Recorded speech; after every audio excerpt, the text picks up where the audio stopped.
My name is Max Gagliardi, and this is the Talk Energy Podcast. If you're watching this video, take a moment, hit the subscribe button on YouTube. We got past the 1,000 subscribers mark. Thank you guys. It's been a great last a little over a year, and I don't know why that was such a big milestone in my head, but it feels good. The podcast has been doing great. I did get some swag in finally. We got some shirts in. I'm going to pick them up tomorrow, and going to give some of those out to the loyal fans, as well as offer them for sale on the website. And also, we're going to be doing the giveaway of Meredith's book. I'm going to announce that this week. So for everybody that's interacting, sharing, subscribing, liking, I appreciate you. You're what helps me keep going. This episode's guest is Craig Lawrence, the partner and co-founder of Energy Transition Ventures. Craig is an outspoken advocate of the green movement and the energy transition, and needless to say, him and I don't always agree on everything, which is exactly the reason why I wanted to have him on the podcast. We often find each other in the reply section on Twitter, and rather than going back and forth in a short form text format, I thought it would be good, and Craig agreed that we could just sit down and hash it out in a conversation. And for those of you that want to see like a fiery debate, I hate to break it to you, but I think we actually found quite a bit of middle ground in this episode. And to be honest, that's why thoughtful, nuanced discussions are so important, especially around energy, because it's so complicated. This episode, we discuss a lot of different topics around the energy transition. We cover all the usual suspects: solar, wind, EVs, you name it. And hopefully, whichever side you fall on in the energy debate, you can take something useful from our conversation. Hope you enjoy the show. Craig, welcome to Talk Energy. Thanks for coming on. Thanks, Max. Looking forward to this. Yeah. First question: why do you like arguing with me so much on Twitter? Oh man, it's interesting because I unwittingly sort of fell into this Twitter community, sort of EFT and oil and gas folks. I didn't go out and seek it, but I actually find it some of the best content on Twitter. So I end up spending a lot of time there. I try not to argue, but sometimes that happens. I'm just teasing. It's good. What I like about the banter that we'll have on Twitter is that you're typically trying to back it up with some facts or some things that you feel like back up the arguments that you're trying to make. The other thing is that, like, I don't think it ever really gets personal. There's some people on Twitter that are just trolls, and they're like a lot of the anonymous people, and they just want to get on, and it's like real low IQ type of attacks. Whereas I feel like, whenever you and I are going back and forth on stuff, it's like, I learn a few things along the way. And so I thought it would be fun to have an episode together and just talk through some of these issues and try to be more, fair and balanced, and kind of both sides of energy has got some different camps, right? Yeah. And so I think it's important to hear from different people's perspectives. So there's a bunch we can cover, but, for me personally and for the audience, I think just like your background and, what got you to where you're at today and what you're doing.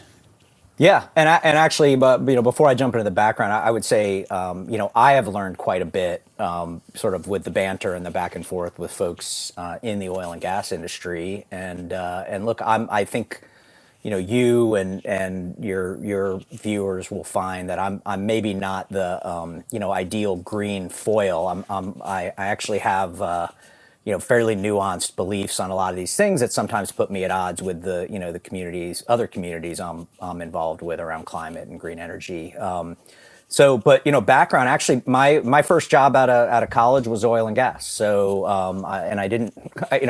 I'm a little older than you. I graduated in let's call it the early 90s, mechanical engineer. And there was a bit of a minor recession on. And really, the only jobs at a UT Austin mechanical engineering, or the most of the jobs, where you're either going into oil or gas or you're going into defense. That was who was hiring. And I ended up going into oil and gas, worked there for a couple years at a engineering consulting firm doing work in petrochemicals and oil and gas, and got exposed to the industry. This was before I knew anything about solar, wind, green energy. Right. It really wasn't really part of the conversation back then, other than Jimmy Carter had put some solar panels on the White House and Ronald Reagan had taken them off. That was the extent of the conversation. And I'm an engineer. After a couple years there, I realized I wasn't doing what I wanted to do. I ended up moving out to California and going to graduate school, studying engineering further. And I spent the first half of my career as sort of a hardcore engineer, product designer out in Silicon Valley. So working on consumer electronics, toys, medical devices, furniture. I was doing all kinds of mechanical design. And I just kind of fell in around 2003, 2004. I was working at a company called IDEO. It's a product design firm, fairly famous in that world of product design, product development. And we had a solar company come in for solar and wanted us to do a project, and it just fell in my lap. And that's when I discovered solar, and that led me to a bunch of other things. And I started a sort of alternative energy practice at IDEO. We were doing work on fuel cells, on EVs, on solar, on various utility programs. And this is back in 2003, 2004. So solar really is still not a thing yet, right, in the world. Yeah. Wind is barely a thing. And I really, what I saw in these technologies was, what I fundamentally saw was potential and scalability. So I saw what sort of made up these technologies, and in my mind, I was able to extrapolate. It's like, hey, these things can actually be really cheap and be really effective. And so that just sort of started me on the journey. I worked in investing for a couple of years. I worked in solar for almost a decade for a number of solar companies, actually deploying technology and developing technology. And then where I am today, last year, a partner of mine, a colleague, and now my partner, Neil, and I started this venture capital firm called Energy Transition Ventures. We're investing in early stage technologies that are, helping to drive or benefit from the energy transition. And it's interesting. I was listening to one of your prior episodes, and you mentioned the slogan or tagline, "Energy is life." And if you actually go to our website at the bottom, my partner has been saying this for a while. It says, energy is life. The rest is just details. So I'm a huge believer in energy abundance. I think the world needs and deserves lots of energy, and energy is what makes the world work. And so I'm a big believer in that. So I think we're very aligned in that regard. Yeah, no, that's something we're very aligned in. I think we need more of it. And I think if you're going to move to renewables, I think you're going to need even more energy just because of intermittency and some of the things we can talk about. But the first kind of background, and I think this question will be a really good one for you, given the different aspects of your career that you've had, what you just outlined there, is, are renewables the best option in terms of meeting these CO2 emissions reduction goals?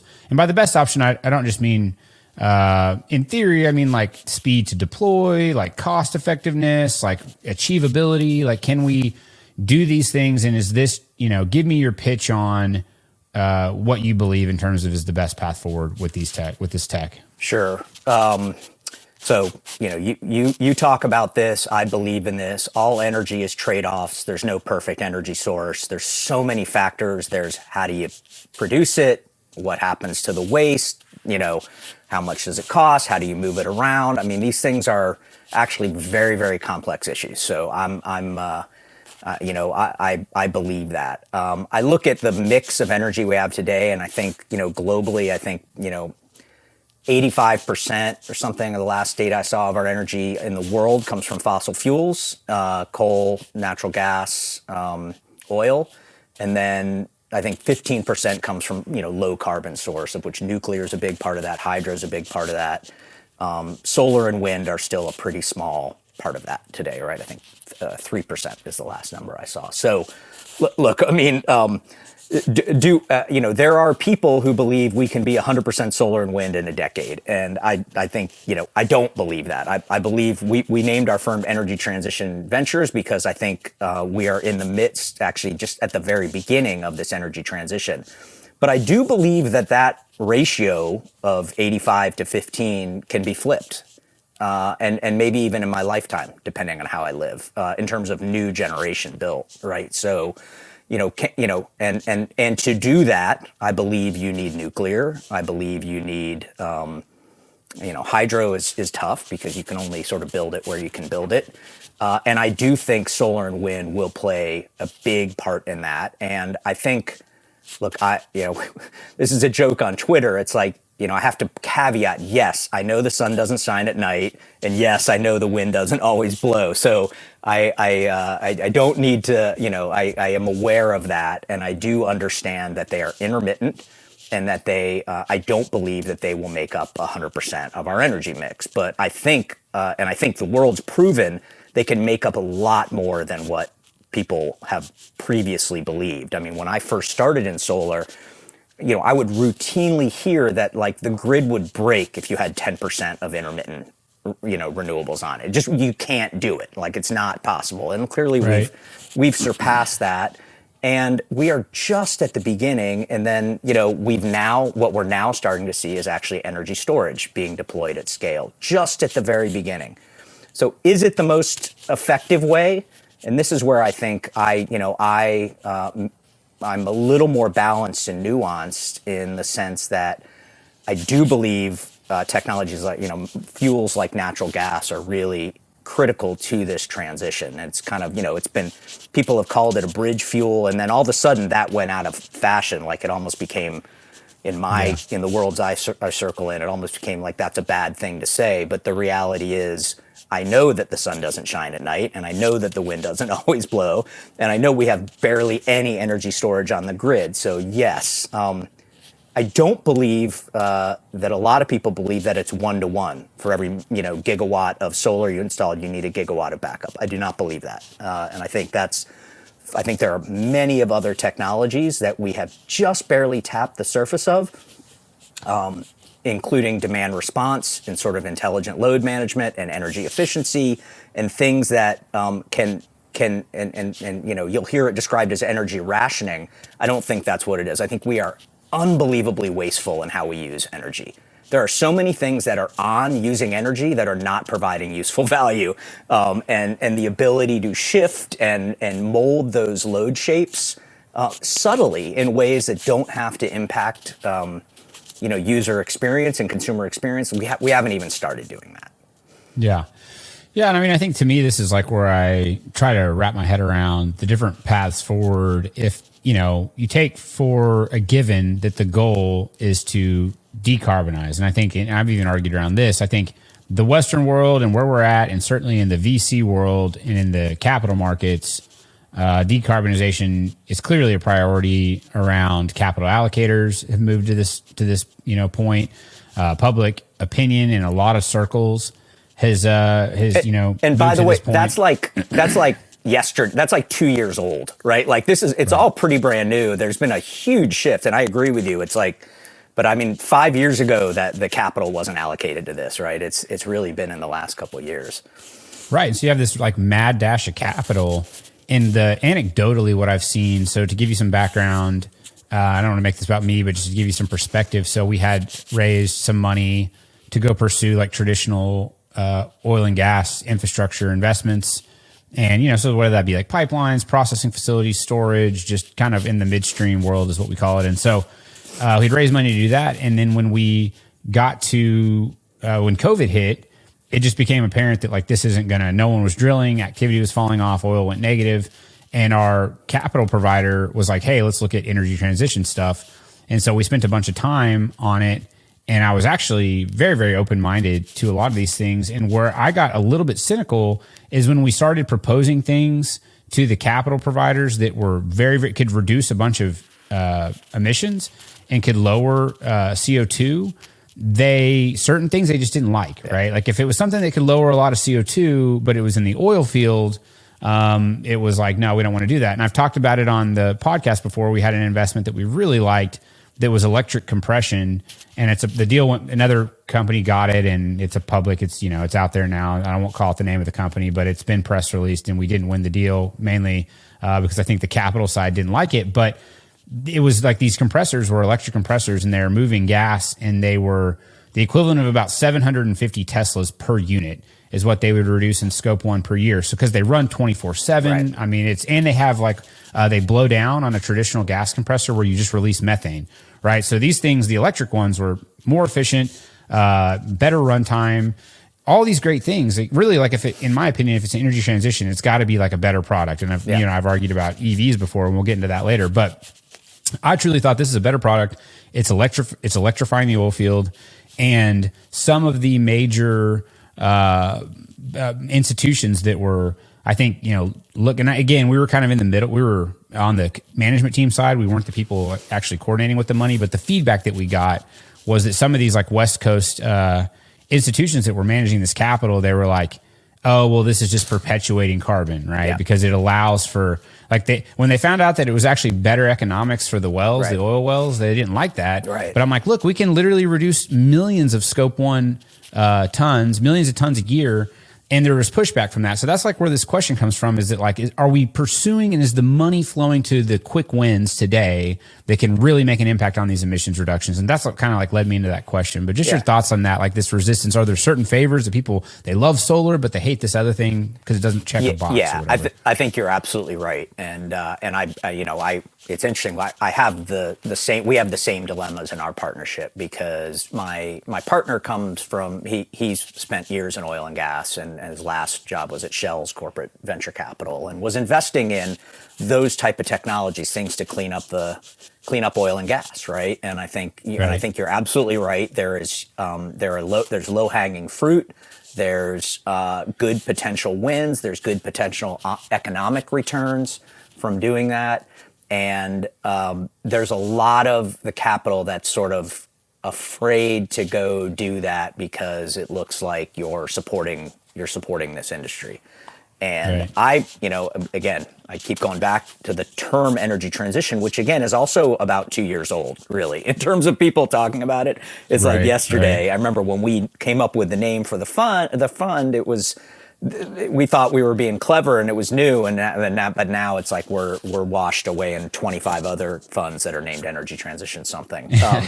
And so I think, to have a successful transition, the industry that you're transitioning from has to remain healthy, because if it collapses or if you starve it and you're not ready to replace it, which I don't think we are ready to replace all of it, or even maybe lots of it today, the pace you can replace is just slow, right? I mean, it's just, there's only so much you can build so fast. So yeah, I think those are, and we look at those opportunities, for early stage companies. We spend a lot of time in methane detection and methane leaks in oil and gas. And again, my partner has spent a ton of time looking at electrifying various aspects of oil and gas. And it's not our bread and butter of what we do, but I think it's important. And I think if there is a lack of capital there, I think that's an opportunity. Yeah, I agree. And someone else agreed too. They did the deal and they really liked it. And then they talked about how it was one of their flagship energy transition things. And I was frustrated because I knew that it checked a lot of boxes.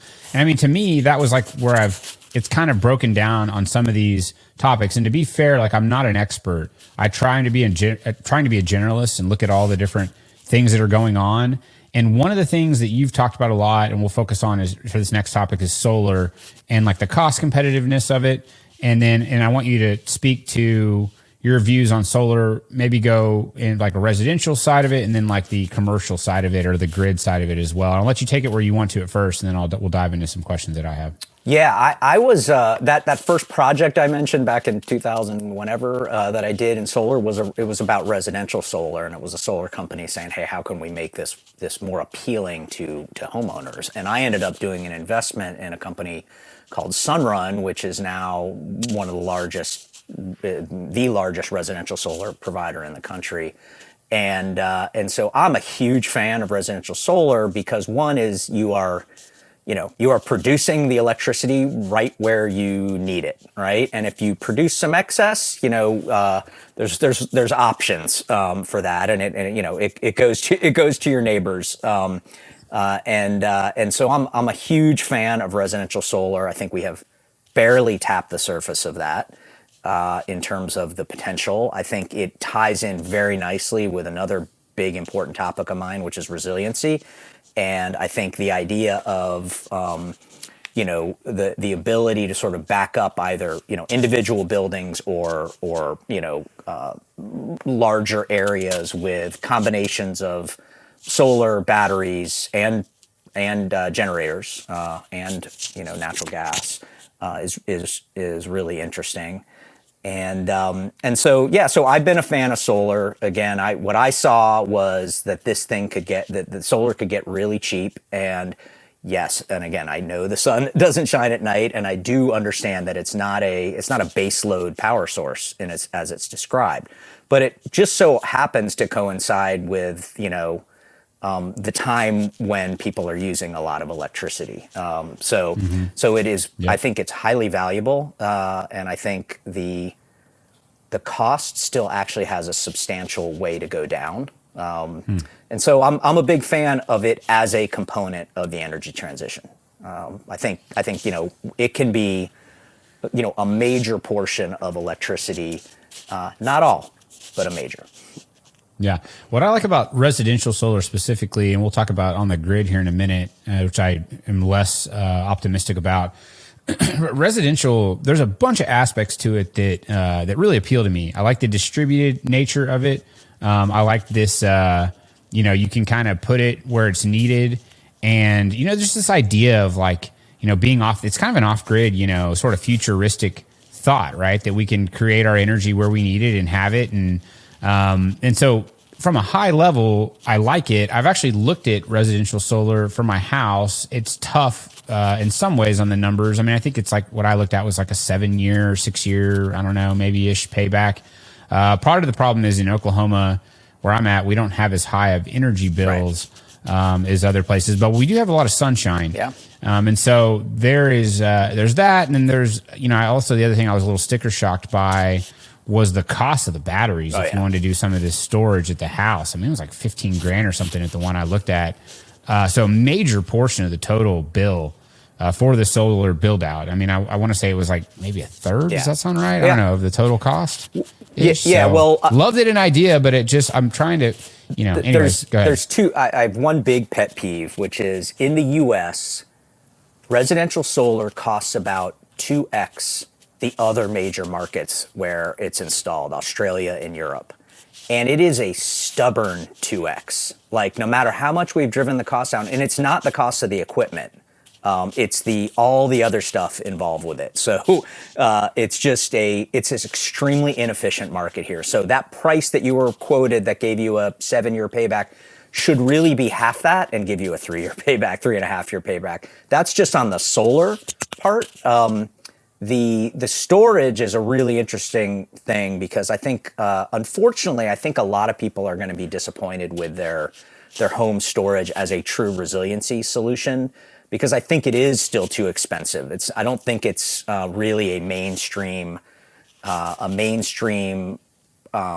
product in terms of the cost and the amount of actual storage you get back in a battery yet. I mean, and if you look at the installed cost of a residential battery compared to the installed cost of that same battery technology in a vehicle, it's like 5x more to get a little system in your house than it is to put those batteries in a car or in a large grid scale storage system. So it hasn't quite scaled down to the level where I think it's a mainstream backup product, particularly when you can get a generator for, pretty cheap, right?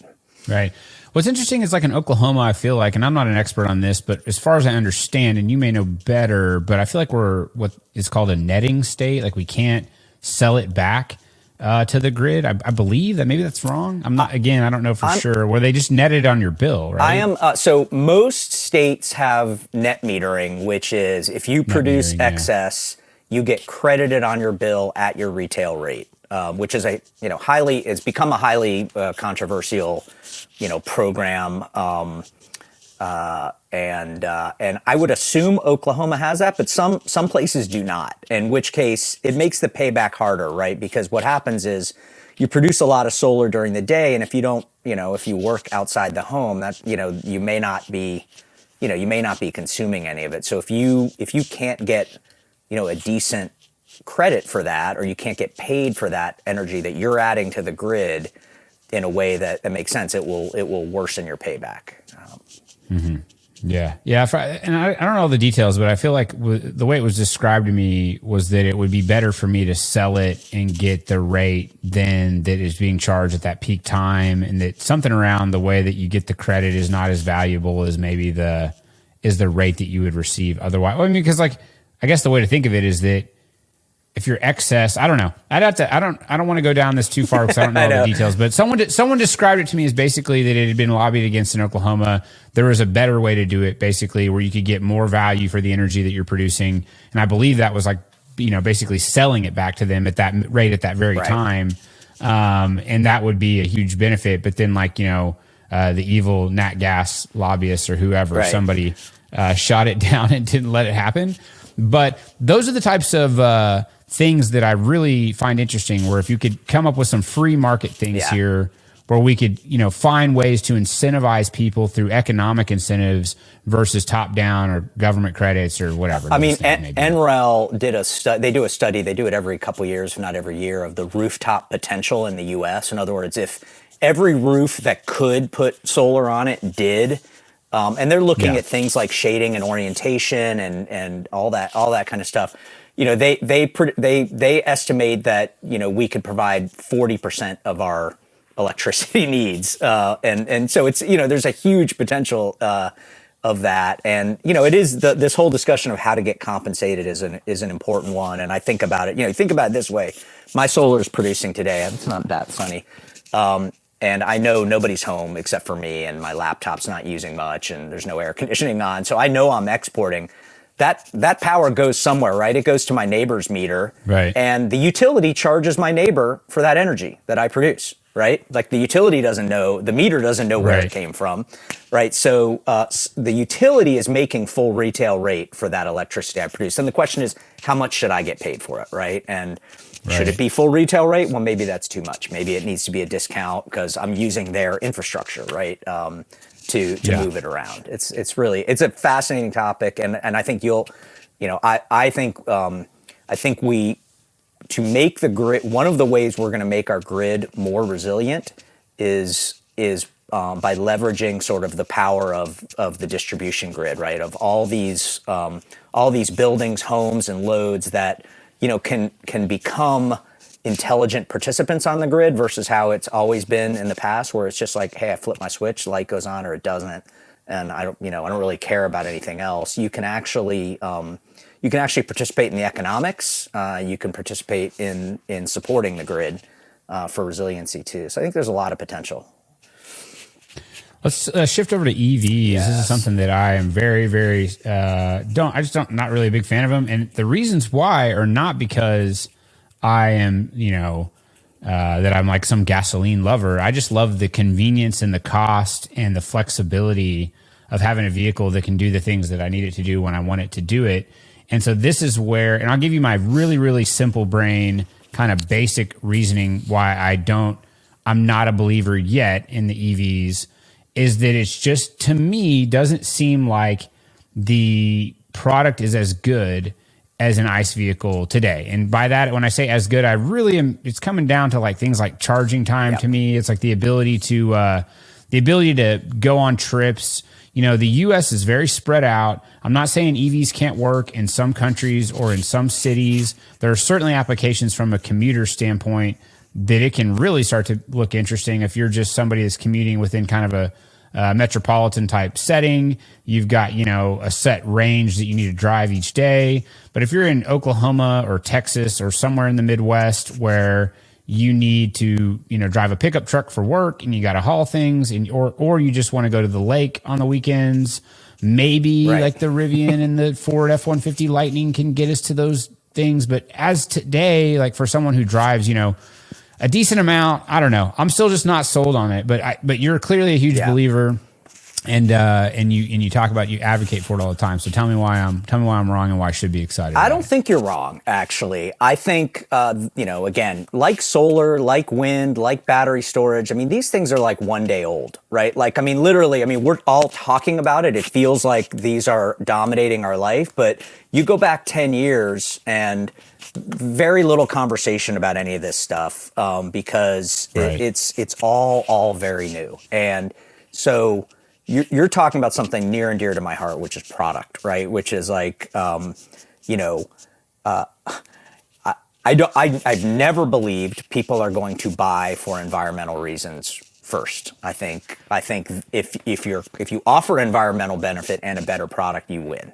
And so again, it's kind of like when my view is, I see the potential, and I see the reality, and I see the paths to get from potential, the reality to the potential. And so I don't expect that all to happen right away. I mean, literally up until, again, yesterday, all we had was Tesla, right? Maybe a Nissan Leaf, right? Like, so we are getting the first generation of EVs, and they aren't for everybody. They're a little pricey. I think, you'll see plenty of analysis that when you factor in, fuel savings and maintenance on sort of ICE specific components, that you can be a lower, total cost of ownership, but that's not how people buy cars generally. So they're a little pricey, and there's just limited selection and choices. And yes, if you need to drive a lot, particularly out in the country, there's not a good enough infrastructure to support you. And so this is like an argument. I try to not get in these arguments on Twitter or in real life with people, which is like, hey, it doesn't have to be for everybody to be a good solution for a lot of people. And the average commute in the US is 30 miles a day, right? And the fact that I can plug into the wall without even a special charger my car overnight and add 50 miles of range means that for a lot of people, it's going to be like a really good solution. How many people, is that half the drivers is it only people who live in cities? I don't know the exact answer. I know it's a hell of a lot more than we have EVs on the road today. I think for those people, it's actually a better solution. It's a lower cost of ownership. It's more convenient if you have a place to charge at home. And I realize not everybody does. And so I think this is, the first inning of this. And I think there's a segment for the population. This is a better product. And I think they will buy it. They will grow the industry, and the products will continue to get better. I mean, we're talking about, lithium and silicon, right? The things that have driven the computing revolution, this laptop I'm on. I mean, it's the same battery technology that's allowing me to, carry my phone around and have that thing run for a day.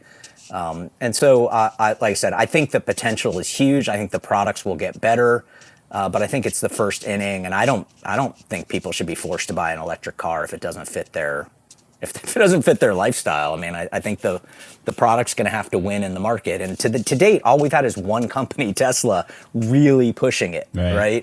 And now some other folks look like they are, but we've seen that in the past. I mean, GM. I drove the first GM EV1 in the 90s, right? Which was actually a great little car. Like, no reason that car wouldn't have been a great commuter car for millions of people. Had an 80-mile range, small, light, fun to drive, and they killed it. So probably for good. I don't think it was devious. I think probably didn't make them any money. Yeah. Well, you said a couple of things I like. I love the better product thing, and that's kind of something I preach, not just for EVs, but just for everything. And this idea that we can just kind of, mandate or decree that we're going to do something. It's like, well, we just need to make something that people like better. And that's a really easy way. And to your point, if it's better for the environment, however people want to define that, then that should be a positive too. It's like this kind of ties back too into this theme around what we talked about with the oil field stuff. It's like one thing I've thought about is why such a big push to purely electric when it seems like hybrids make a lot of sense. The fuel standards have gotten so much better, just in regular, ICE vehicles as well. I think Mike Umbro, who's another guy that you've interacted with on Twitter, and he's in California, and he came on the podcast and he said, look, we spent all this money building this light rail system that's, gone billions of dollars over. And he's like running the numbers. He's like, we could have bought, X million, however many millions of, some huge number, like 5 million Priuses. Right. And he's like, and look how much, he's like, you can calculate how much CO2 that would have that would have reduced, and we could have given those out to, people that are lower income that need to commute for work. And he's like, that's a program that would have reduced a ton of emissions. We would have helped a bunch of poor people, and it would have been a product that was achievable that we could produce. And it's like, you don't hear we're not hearing as big a push for hybrid. We're not hearing as big a push for the fuel standards. It's just kind of like only all electric. Yeah. And again, it's like, that's the buzzword. That's what Tesla does. But it's like, is this the best path thing? So just your thoughts on like hybrids and just the overall space. Well, I drive a Chevy Volt with a V, which no longer exists. And it's the best car I've ever owned. So it's a plug-in hybrid. I've got about 50 miles of electric range. And then I've got a 9-gallon, small electric, small gas, ICE that gets, about 45 miles to the gallon when I'm running just on that. And the nice thing is there's an app, and I can look back. I've got about, I'm getting close to 60,000 miles on that car, and 82% of those miles have been all electric. And the reality is I'm in Austin, I drive to San Antonio, I drive to Houston, I drive to Dallas. And because I have this hybrid, I don't, I could try to find a place to stop and charge, but the Chevy Volt's not a particularly fast charging vehicle. So it's just like, I'm like, whatever. I run it on gas for that. And, but when it does work for electric, it works for electric, and that's brilliant. When it doesn't, that's brilliant too, because you didn't. And, but like you said, you have a huge percentage of it that was electric. This sounds like very, very practical, but I hardly ever hear GM canceled it. It was at one point, I think it was, better selling vehicle. But again, it is, having redundant systems is, it's not clear why they can't. I still to this day don't know why. I think they're all in on electric. I do think the electric cars, again, there are work applications, so, we are invested in an early stage company that's working on essentially fast charging infrastructure, making that cheaper, more efficient, better, not for individuals, for homes, but for fleets. And I got to tell you, there are a lot of fleets out there that have looked at the numbers and are converting to EVs right now, because they look at and they're not doing it to be green, although they're getting the benefit of that for PR and publicity. They're doing it because they see a lower total cost of ownership for their vehicles based on electricity prices, based on maintenance. And so I think, if the American sort of dream was built on the highway system and cars, right? We just have a fundamental belief that cars equal freedom, equal we can go wherever we want. And I don't think that's a horrible thing, but I do think it's kind of ridiculous when you go into a city and you see people driving, F-250s, to work with one person in the car. They're going into their air-conditioned office, and, they're driving around a tank. So it's like, again, I think there is a large segment of the market where a pure EV is actually a better product for them. There's another segment of the market where a plug-in hybrid, like what I have, would be a great solution. And then there's a segment of the market now the product's not good enough, and they're just, and that's why I keep going back to, this is a transition, right? It doesn't happen all at once. And if there was a perfect solution, it would be self-evident and everyone would just do it, right? And so it's not that straightforward. I do think that, and why I like electricity and why I've always loved electricity is I think it's the ultimate flex fuel, right? Like, so you can produce electricity to charge that vehicle in a whole host of different ways where you're not dependent on one fuel source, one technology source, and you get to leverage the grid. And I think what you'll see is, these are big rolling batteries. They're going to be able to leverage the grid, and the grid's going to be able to leverage them as well too. So I think the product's going to get better. I think fundamentally it's going to follow closer to. I think it's got much more headroom than internal combustion engines to get better, cheaper, and so that's why I'm excited about it.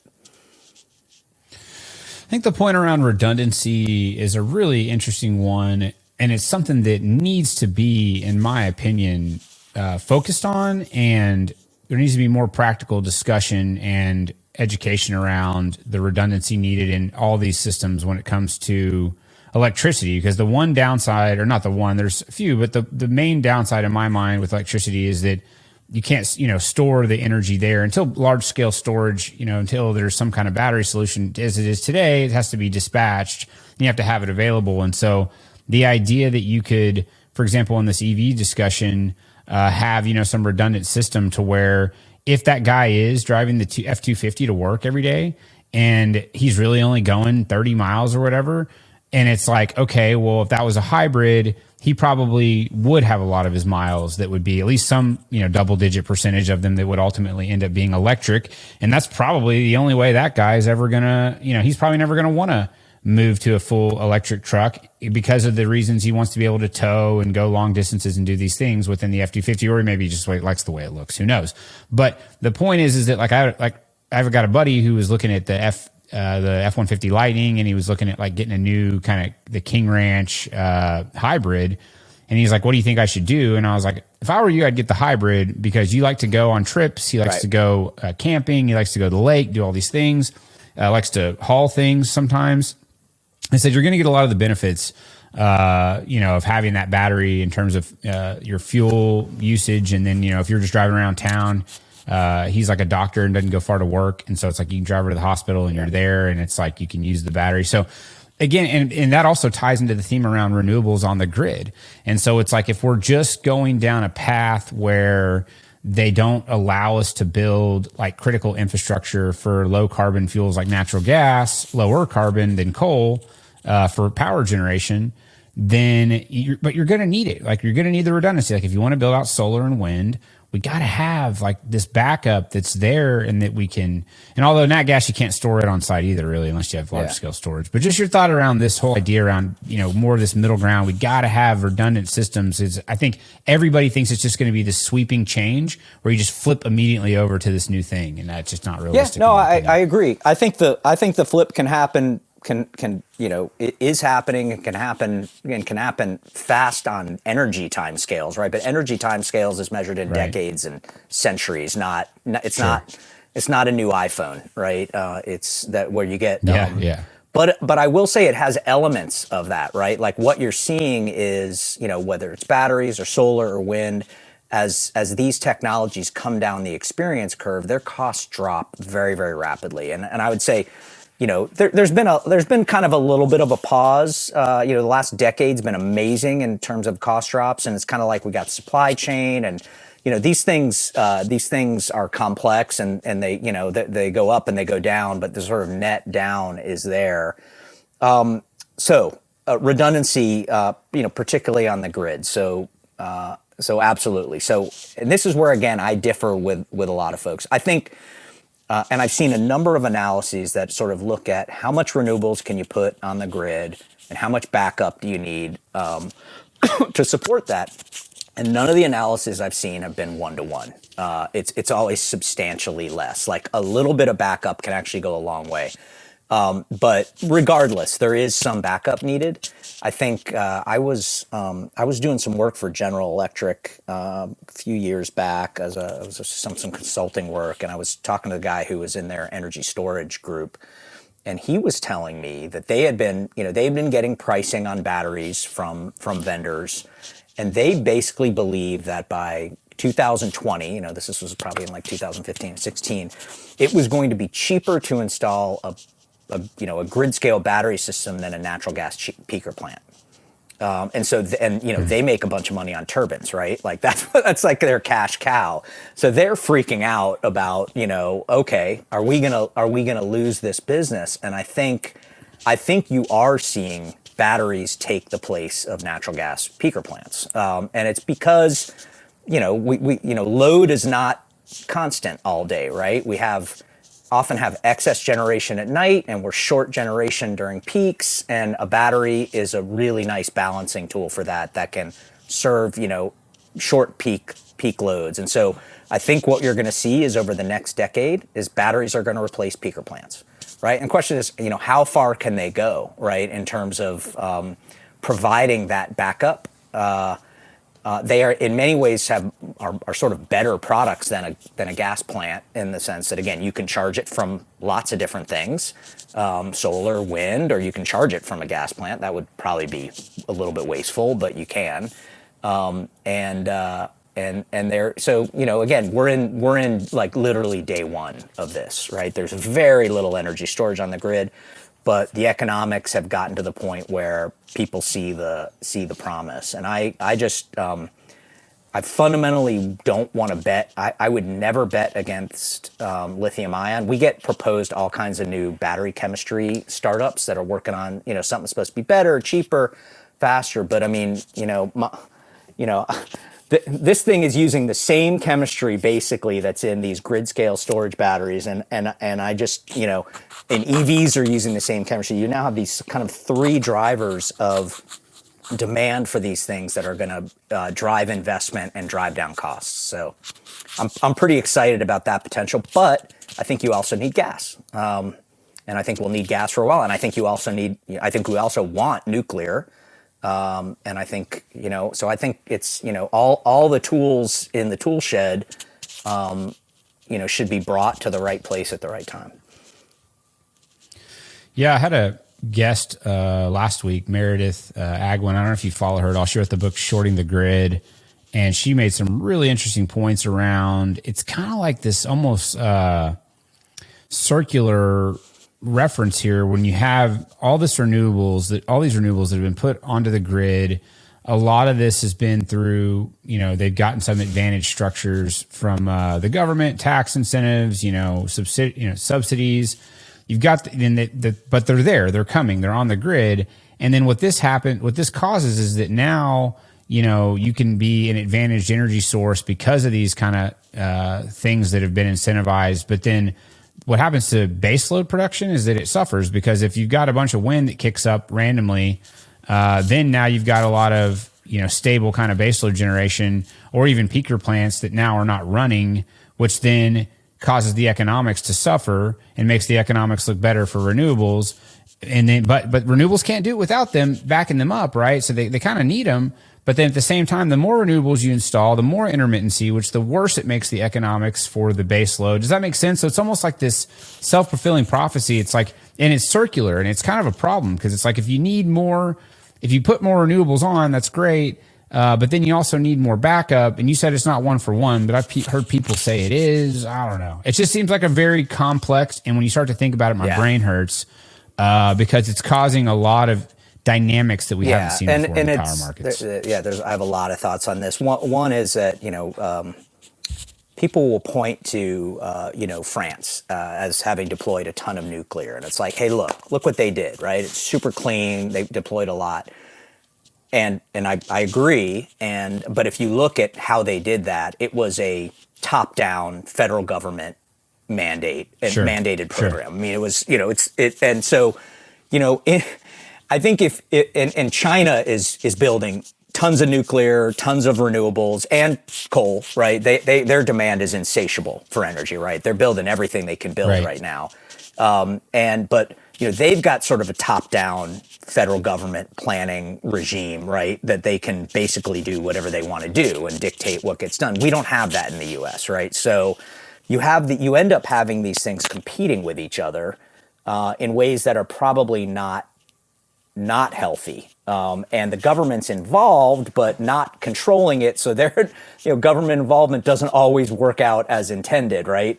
So because it's, utilities and power is sort of a semi-regulated part of our life, right? And so I agree, it's messy, and I think policy is really important. I think, a lot of talk on Twitter and elsewhere about the price of electricity in Europe and the amount of renewables they have there.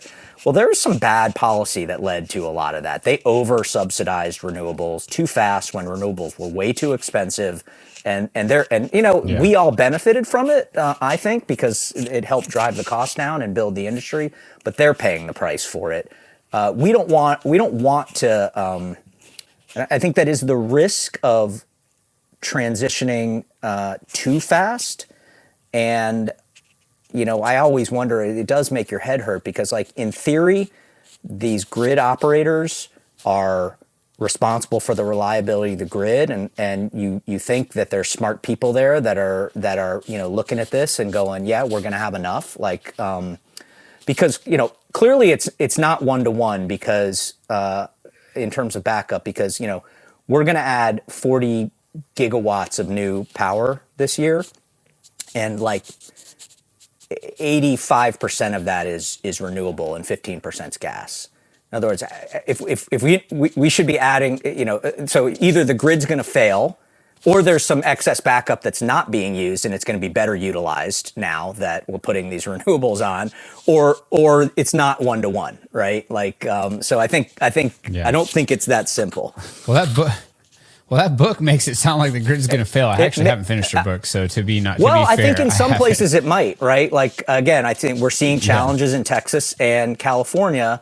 We've got humongous peak loads, right? Because of air conditioning and because of other things. I mean, we've got humongous peak loads, right? And so we have to have the power, we have to have the generation capacity, whatever it is, battery, solar, wind, gas, nuclear, coal. We have to have whatever is required to meet that. And so I'm a supporter of having a grid that never fails. Right? That's what I believe. Right.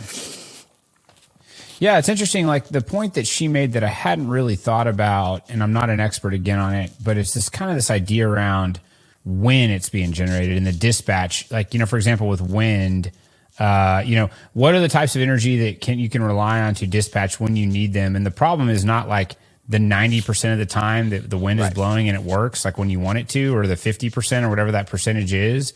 It's those times whenever you couldn't have predicted, and for whatever reason, a cold settles over the Northeast, and it's one of these still colds where there's no wind. It just settles and sits there, and it's minus 15, and there's no wind, and there's clouds, and it's okay. And at that point, so it's the idea that even though the 80 whatever gigawatt number that you mentioned, it's can we dispatch that? What's the amount of percentage of time when it actually completely aligns with the grid's demand? And then you've got kind of these, it's almost like the capacity numbers with renewables can be a little bit of a ghost sometimes, right? They seem huge, but can they match up? So of that 40% of new electricity, that's 40 gigawatts of new electricity that is planned to be built and put on the grid this year, 10% of that is storage, battery storage.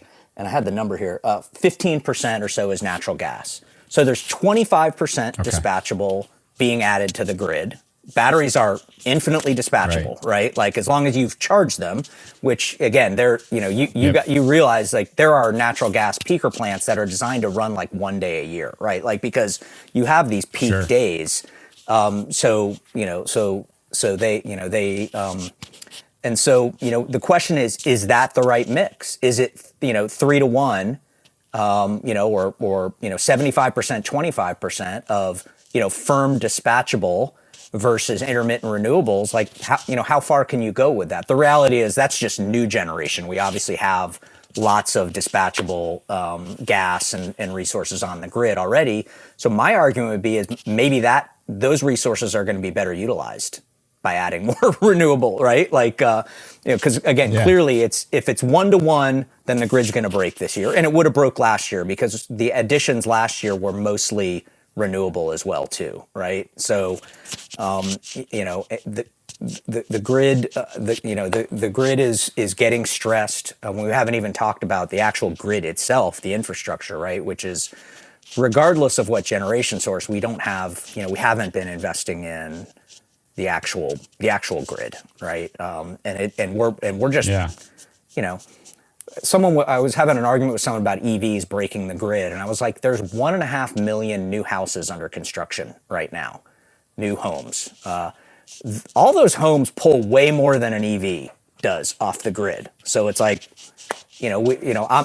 back to energy abundance. Energy is life. I'm all the better. That's why I don't get upset about Bitcoin's energy use. What I do have some issue, and this started a year or so ago, where there was a venture capitalist, someone in my world, not an energy person, who basically said Bitcoin's a battery. and use that term. And I think what he meant was taking electricity and creating value. It's a store of value. But I mean, a battery actually can discharge to the grid, right? Like so, But I think I don't tend to judge or rank uses of energy. I think in a free society, if we can pay for it, we should all be able to use as much energy as we want for our purposes. You should listen to. I haven't listened to it yet, and I've got a follower. We follow each other on Twitter, and I'm going blank on his name, but he just did an episode on what Bitcoin did, which is a really popular. Peter McCormick is a content creator. I think he's got hundreds of thousands of followers. But the last episode on what Bitcoin did, he talks about it's called like saving the environment or something, and he talks about. I think it's all these topics around renewables and the different interesting things it could do for the grid. I have it earmarked and saved in my Apple podcast. I'm going to go listen to it, but I've seen a lot of people on Twitter buzzing about it. It's a cool topic, but what I will say on all this stuff is that I think it has to be, and this is kind of what I've been preaching. Like I like to make funny memes and poke fun at different things on Twitter because this is what drives engagement. Right. Hopefully you know this, and that's what gets people to engage. And I think there's nuggets of truth in some of the things when I'm making humor, or trying to at least. My wife's always like, "You're not that funny," but humor is pretty high risk. It either works or it doesn't. But I think the important message that I try to get through on the podcast is like nuanced discussions, understanding the middle ground. It's where you get into these like it has to be all this or all that, and everybody digs their heels in. To where I think you lead to a lot of these inefficiencies. And so we got to have a conversation, and really on the investment side, there has to be practical rationale to invest into things that can stair step us into the future, because that's the only way to get there. Right? I mean, you got to stair step into all this stuff. You can't just leap. I agree with that. And in the same thought in my brain, I also think that the world has greatly underestimated sort of how much and how fast we can do these things. I think it's still underestimating. So that's why I'm investing there. And I say this all the time. I'm a capitalist, right? I also am an environmentalist. I also care deeply about that. But I believe that these solutions will win because I believe time will show them to be better products. I believe they will be cheaper. I believe they will be useful to society. That being said, I am a realist, and I call it a transition because I think all these other tools we have, and I do agree. I've heard you talk about on your show and other things. I think natural gas has been an incredible tool for us to get off coal, which is an awful source of energy. I mean, forget about the air pollution. I mean, the coal ash ponds, the mess. It's just the health, the way miners have been. I mean, it's like it's been a really great tool for that. And so I'm not anti-natural gas. I'm not investing in that area as much, but I do want to see capital up and down that stack, because if the traditional energy infrastructure is underfunded during this transition, the transition won't work. So that's kind of how I view it.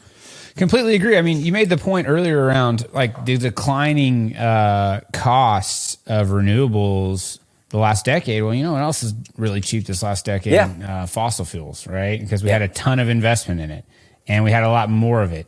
And that, having every, unit of energy expended, if it's more expensive, it's kind of it's the base of everything, right? So if you're, mining for materials needed for lithium ion, or you're whatever, making solar panels, name your thing, building wind turbines, you have to have industrialization to do that. And if everything costs more because we don't have energy to, then like all this stuff is going to be further away. And this is like something that I think is a really underutilized talking point.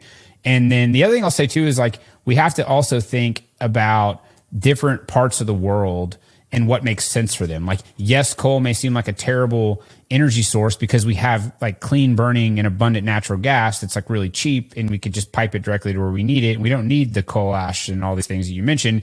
But if you're burning like, biomass in a home, you'd probably rather have some coal that you can, like if you're in a third world country, maybe coal makes sense for them, and we probably shouldn't. And there's ways to make it a little cleaner until they can get to something cleaner. So it's just getting back to having the conversation around, what makes sense and then what's practical. And I like also what you said around, just the consumers wanting to use it, right? I mean, if it's the way you make those big light speed leaps is by creating something that really betters consumers' lives, and then you really can move incredibly fast into something into the future. And so people can't forget about that part of it, right? Just because we want it to happen, everybody kind of needs to want to buy it, right? Or to use the product. And so with that, I'll leave. I was at, I don't know, I won't name the store, but I got a paper straw, and I was like, this is miserable. It dissolved before I was done with my drink. And I'm like, we need to do something better than that, right? Like that's not the, it's not the answer. But like I said, a whole nother topic around the developing world and what's the right solutions for them. And I think it's nuanced. And so, I think the world is big. The world requires a lot of energy. And I think, we're going to have multiple ways of delivering it. Sure. So this is my last segment here. What gets you guys really excited in terms of, without giving away any, thing that's proprietary of what you're working on, but when you look at the landscape from an investment perspective, what are you most excited about? And call it like today, and then call it things that are rapidly moving forward in, say, the next 5 years. So a couple areas we've been spending a lot of time on and have made some investments that are not publicly announced yet. There's sort of three I would talk about. One is hydrogen. So the whole, we started talking about hydrogen a couple decades ago when the view was we were going to move to fuel cell cars. And for a whole host of reasons that just hasn't happened. Nikola, company Nikola aside, and Toyota's kind of forays. It's just really, it's clear we're going to a battery, whether it's hybrid or a full battery. That's just the way the market's moving. But hydrogen is hugely used in industrial processes all over the world. Steel, oil and gas, petrochemicals, all that stuff. And we're now seeing that there are some really cleaner ways to produce hydrogen that don't release CO2, and that have the potential to be actually cheaper than the way we produce it today with natural gas. So we're excited about that. Excited about carbon to products. So taking carbon dioxide off of, whatever source and converting it into something useful, and essentially locking away that carbon into a product. I think there's huge potential there. And then the other just sort of random area, not random, is HVAC. So heating, ventilation, air conditioning. That's an area that the stuff that we're using today is not that much different than the stuff we've been using, for the last 50, 100 years in terms of the technology. And we're starting to see a lot of innovations to make heating and cooling substantially more efficient and better products. To our point before. So those are some of the areas I'm spending time on right now and that we're excited about. And then, we have investments in renewables and in electric vehicles. And like I said, we look at some of the things that you're talking about around, making oil and gas cleaner. Those are interesting to us as well. Awesome. Well, thanks, Craig, for coming on. I have fun on Twitter. Continue to pester me when you think that I'm wrong. I will be sure to respond, probably with something cheeky, maybe a meme. But no, it's been good. I'm glad you took the time to do it. And, I'll continue to watch the stuff that you put out. Like, I follow you on Twitter, and I got to be balanced and, stop and think that maybe I don't know everything, and that I need to keep learning. I think that's the goal. Same here. I enjoy you and the whole crazy community around oil and gas. That's frankly a bit more interesting, at least, than the renewables community on there that I'm also a part of. So you guys have a little bit more fun with the memes. Yeah, maybe we can pull some in. I mean, like that's kind of my goal is to get people an audience, you know, around different segments. And then look, you got to be having conversations that people should be pushing back. Like you have to have those conversations. If you're just in an echo chamber where everyone's agreeing with you, it's probably not a good thing. So this has been fun. And I think this is a positive conversation. But Craig, I appreciate it. Awesome. Thanks, Max. Enjoyed it.